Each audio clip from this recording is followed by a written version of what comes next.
നമ്മൾ ഉപയോഗിക്കുന്ന current power സ്റ്റേഷനുകളിൽ ഉൽപ്പാദിപ്പിക്കുന്നു, വെള്ളം ഡാമുകളിൽ സംഭരിക്കുന്നു. എന്നാൽ ഇന്റർനെറ്റ് എവിടെയാണ് ഉത്പാദിപ്പിക്കുന്നത്? സത്യത്തിൽ ഇന്റർനെറ്റ് ആരും ഉൽപ്പാദിപ്പിക്കുന്ന ഒന്നല്ല, മറിച്ച് ലോകം മുഴുവൻ പരന്നുകിടക്കുന്ന കോടിക്കണക്കിന് കമ്പ്യൂട്ടറുകളെ തമ്മിൽ ബന്ധിപ്പിക്കുന്ന ഒരു ഭീമൻ വലയാണ്. ആ വലയിലൂടെ ഒരു ചെറിയ ഡാറ്റ സഞ്ചരിക്കുന്ന വഴികൾ നമുക്കൊന്ന് കണ്ടാലോ? ഈ യാത്ര തുടങ്ങുന്നത് നിങ്ങളുടെ ഒരു ക്ലിക്കിലാണ്.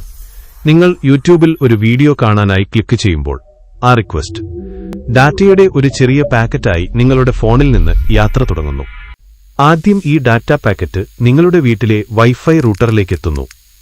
റൂട്ടർ അതിനെ വയറുകളിലൂടെ നിങ്ങളുടെ അടുത്തുള്ള ഇന്റർനെറ്റ് സേവനദാതാവിന്റെ ISP ഓഫീസിലേക്കോ ടവറിലേക്കോ എത്തിക്കുന്നു. ഇനിയാണ് ഏറ്റവും വലിയ അത്ഭുതം. നിങ്ങൾ കാണാൻ ആഗ്രഹിക്കുന്ന യൂട്യൂബ് വീഡിയോയുടെ സെർവർ ഇരിക്കുന്നത് അമേരിക്കയിലോ സിംഗപ്പൂരിലോ ആണെങ്കിൽ നമ്മുടെ ഡാറ്റ പാക്കറ്റ് അങ്ങോട്ട് യാത്ര ചെയ്യുന്നത് ആകാശത്തിലൂടെയല്ല, മറിച്ച് കടലിനടിയിലൂടെയാണ്. ലോകത്തെ എല്ലാ രാജ്യങ്ങളെയും ബന്ധിപ്പിച്ച് നമ്മുടെ എല്ലാം മുടിയേക്കാൾ കനം കുറഞ്ഞ ഫൈബർ ഒപ്റ്റിക് കേബിളുകൾ കടലിനടിയിലുണ്ട്. ആയിരക്കണക്കിന് കിലോമീറ്ററുകൾ സഞ്ചരിച്ച് നമ്മുടെ ഡാറ്റ പാക്കറ്റ് ലക്ഷ്യസ്ഥാനത്തെത്തുന്നു.